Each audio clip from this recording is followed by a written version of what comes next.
और आ रही है उम्मीदवारों की चौथे के नाम है जयपुर ग्रामीण से करौली धौलपुर से भजनलाल जाटव। इनसे अलग देख एलपी के लिए छोड़ दी गई। अन्य 2 सीटों पर कांग्रेस पार्टी ने अपने उम्मीदवार के नाम दे गए हैं। इस खबर पर ज्यादा था इंतजार बीजेपी की सूची का भी था, लेकिन कांग्रेस ने सूचियां जारी की है। 3 सीटों का फाइट ये दोनों। चोपड़ा जी कांग्रेस।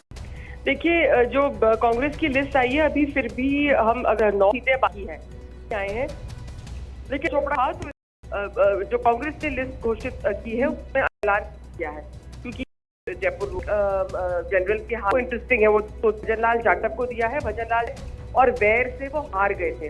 तो अब जैसा जाटव जो है वो भी एक इम्पोर्टेंट कास्ट है, तो हो जाएगा। भरतपुर में उन्होंने जाटव बेस के साथ खेला है, तो हम देख रहे हैं कि किस तरह का बाइफर्केशन वो चाहती है वोट का। वो भी बहुत ज्यादा महत्वपूर्ण है, क्योंकि आरएलपी जीत चुका था एनडी साथ अलग। अभी आपने देखा कि केजरीवाल किया है, तो आरएलपी के लिए छोड़ना तो प्रत्याशी बनाना हर्षा कांग्रेस ने यहाँ पर 3% जाट आरएलपी के लिए एक कास्ट स्पेसिफिक पार्टी है। जहाँ तक अन्य तो वो ज्यादा राजपूत सीट है, तो थर्ड कास्ट के साथ जाने से कांग्रेस को लगता है कि झुकाव फिर ग्रामीण जी अनिल चोपड़ा को लेकर अगर आप देखेंगे तो जो ऐसे में थर्ड कास्ट के साथ जाने की जो कांग्रेस की सीट जो समीकरण बन रहे हैं वो बाकी कास्ट का फायदा लेना चाहते हैं। जी बिल्कुल, इसका मतलब क्या आप बनाते हुए कुछ उतारने की एक कोशिश। हर्षा जल्द सूची सीसी की बैठक चल रही है, जल्द ही सामने। हर्षा आ रही थी बड़ी बारीकी से रणनीति पर काम करते ग्रामीण है धौलपुर की सीट हो और उधर आरएलपी के लिए हर्षा ने जिस तरह बताया। नीरज शर्मा हमारे संवाददाता हमारे साथ बने। कांग्रेस पार्टी तीसरे कास्ट को उतार के स्ट्रैटेजी काम करेगी कांग्रेस की। समाज से ही आते हैं और चोपड़ा जो जयपुर ग्रामीण सीट है निश्चित रूप से जाट यहाँ पर दाव लगाया गया है। इसके अलावा अगर उसके लिए सीट को हमारे संवाददाता हमारे साथ कट गया। मुबारक के पास चलते हैं। मुबारक, लगातार की वर्किंग को नाम सामने आए हैं। अनिल चोपड़ा जयपुर ग्रामीण से अब कांग्रेस पार्टी उम्मीदवार, धौलपुर से भजनलाल जाटव को टिकट दिया गया है। किस तरीके से आप देख रहे हैं इस पूरी 2 नामों की सूची को? कांग्रेस की ओर से जो है, लेकिन एक चीज यहाँ से निकलकर और आती है कि जिस तरह कांग्रेस छोटी जो सूचियां है कांग्रेस जो है वो सूची जारी जयपुर ग्रामीण से अनिल चोपड़ा को यहाँ उम्मीदवार जब सीईसी की बैठक हुई थी तो उस दौरान पीसीसी कहीं बात रखी थी, तो वही अनिल चोपड़ा को लेकर सचिन पायलट ने पैरवी की थी।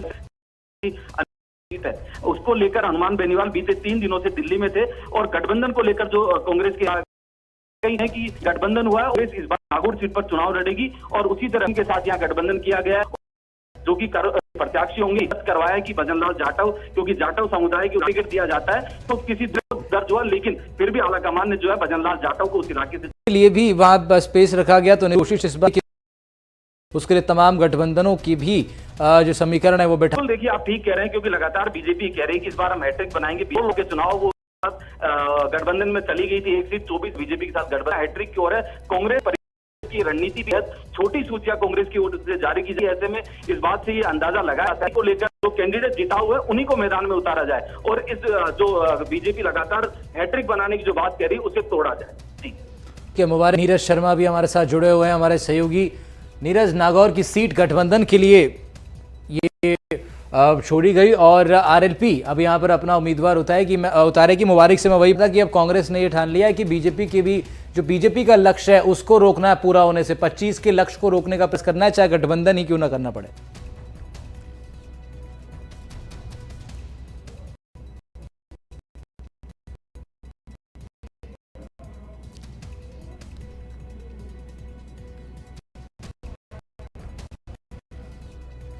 के चौथी सूची में 46 उम्मीदवारों के नाम की घोषणा की है कांग्रेस पार्टी ने। राजस्थान से 3 सीटों पर उम्मीदवारों का ऐलान किया है। गया करौली धौलपुर से भजन ये वो स्पेस छोड़ा गया है। कोशिश ना करके ये सीट बीजेपी के हाथ से इस बार छीन ली जाए।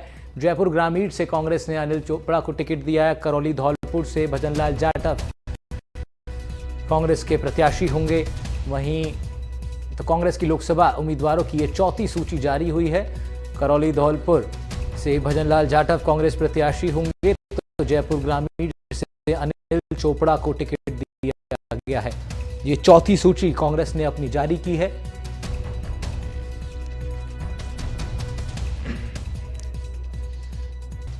नीरज हमारे साथ जुड़ गए। नीरज, मैं तारिक से बात कर रहा था कि जहां पर उनको ये लग रहा है कि हम अपने दम परहेज नहीं है, लीज के लक्ष्य को रोकना है की गई है। अनिल चोपड़ा को टिकट दिया है जब ग्रामीण था जाट, और नागौर में हनुमान बेनीवाल की आरएलपी को ये कर लिया गया है। हनुमान बेनीवाल क्योंकि खुद विधायक है, माना ये भी जा रहा है कि अपने भाई नारायण बेनीवाल जो कि पूर्व में विधायक भी रह चुके हैं, उनके लिए ये सीट दी जा सकती है। तो या तो हनुमान बेनीवाल या फिर नारायण बेनीवाल जो है वो आरएलपी से यहाँ कैंडिडेट हो सकते हैं। तीसरा भरोसीलाल जाटव जो है ये पहले मर चुके हैं, जबकि संदेश दी जा चुकी है। यानी कि दोनों अगर बात करें तो कुल सीटों की यहाँ पर कांग्रेस जीत करे थे, उसके बाद 6 किए जिनमें राम चौधरी थे, यानी 16 चुकी थी, और अब 3 और ये उम्मीदवार जो है सीटों पर कांग्रेस पार्टी अपने उम्मीदवार घोषित कर चुकी है। के उम्मीदवार घोषित, अभी भी 6 कैंडिडेट घोषित करना बाकी है।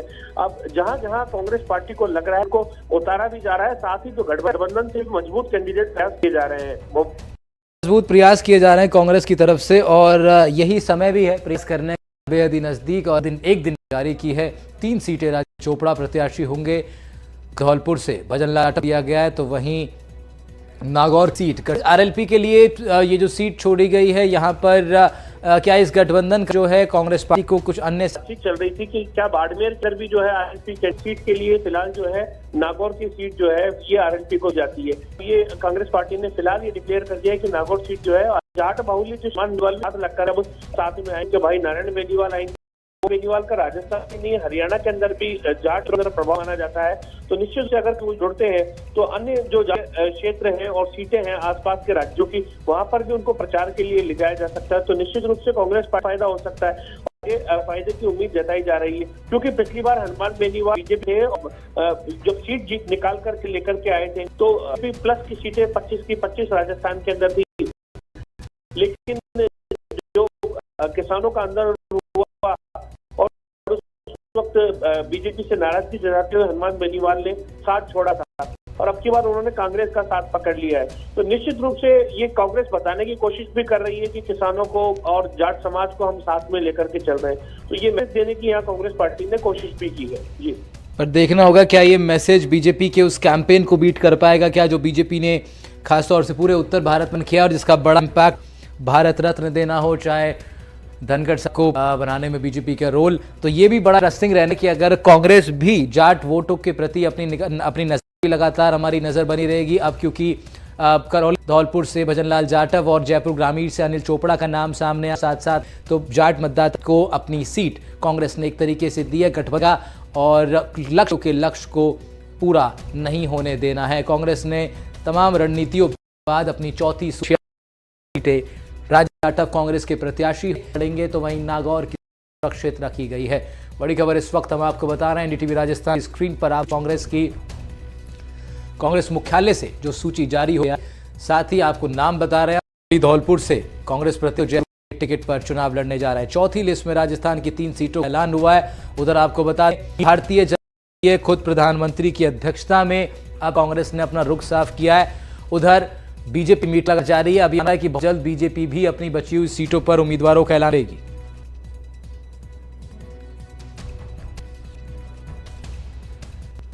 अब क्योंकि दिल्ली में भी भारतीय जनता पार्टी की बैठक चल रही है प्रधानमंत्री की अध्यक्षता में, ऐसे में अब यह माना जा सकता है कि बहुत जल्द अब बीजेपी भी अपनी सूची करेगी अगली।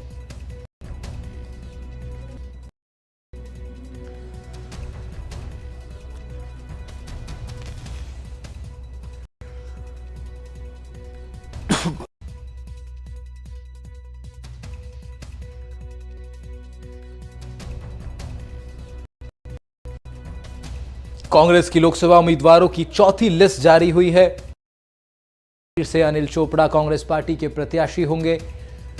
तमाम मंथन के बाद नागौर की सीट अपनी गठबंधन पार्टी आरएलपी के लिए की ओर से चौथी सूची में 40 के नाम हुआ है। जयपुर ग्रामीण से अनिल चोपड़ा को टिकट दिया गया। करौली धौल पे भजनलाल जाटव। नागौर की सीट कांग्रेस ने गठबंधन पार्टी आरएलपी की जोड़ी है। यहां देखना आरएलपी प्रत्याशी को खड़ा करेगी। बड़ी बात यह है कि कांग्रेस ने तमाम राजस्थान की 3 सीटों के नाम दिए और 1 सीट गठबंधन दल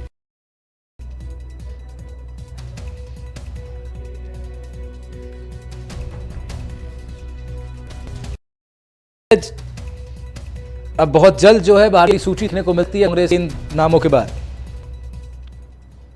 लीक भी कभी भी आ सकती है, हो चुकी, और अब नामांकन के लिए ज्यादा समय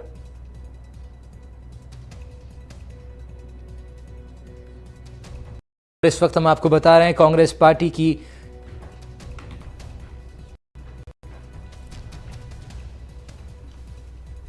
ऐसी जानकारी जो है वो मिल रही है।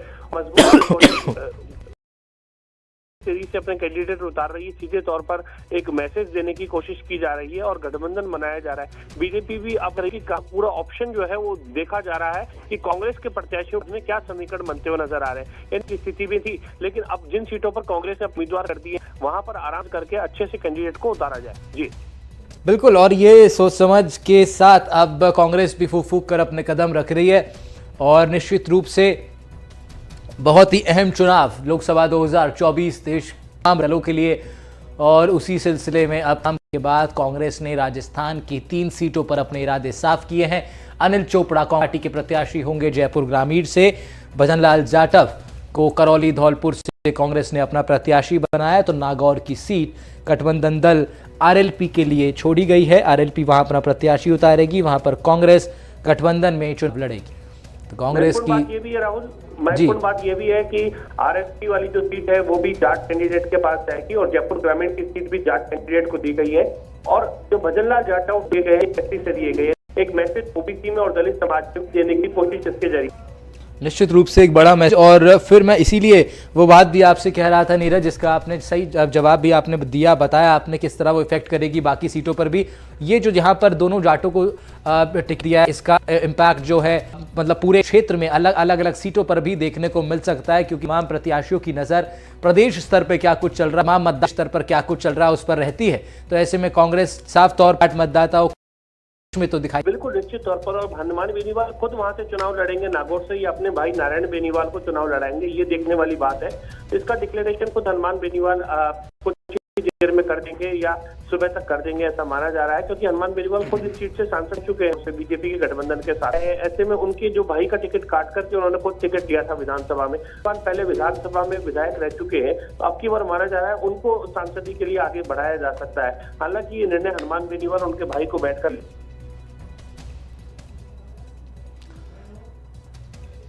बिल्कुल, तो जैसे ही ये साफ होगा कि कौन उस सीट पर चुनाव लड़ेगा, चुनाव और भी फिलहाल करौली की ये सीट भजनलाल जाटव के पास और उधर नागौर से, क्योंकि आरएलपी की बड़ा देखना दिलचस्प होगा कि क्या हनुमान बेनीवाल खुद यहाँ चुनाव लड़ेंगे या अपने भाई को इस चुनावी समर में इस सीट से लड़ने का मौका देंगे। भारतीय जनता पार्टी के सामने भी अब बड़ी चुनौतियां रहेंगी। अब बीजेपी की लिस्ट भी उधर आनी है, बैठक चल रही है लगातार, लेकिन उससे पहले कांग्रेस की लिस्ट आ चुकी है। नागौर की सीट आरएलपी के लिए कांग्रेस ने छोड़ी है, करौली हॉल पे जाटव को उम्मीदवार बनाया गया है। चौथी लिस्ट में 46 नाम सामने आ गए हैं। अनिल चोपड़ा, भजनलाल जाटव करौली धौलपुर से चुनाव लड़ेंगे। अनिल चोपड़ा जयपुर ग्रामीण से चुनाव लड़ेंगे। राजस्थान से जयपुर ग्रामीण से अनिल चोपड़ा को टिकट है, करौली धौलपुर से भजनलाल जाटव को टिकट है। कांग्रेस की लोकसभा की चौथी लिस्ट जारी हुई है। चौथी लिस्ट में 46 उम्मीदवारों के नाम, जिनमें 3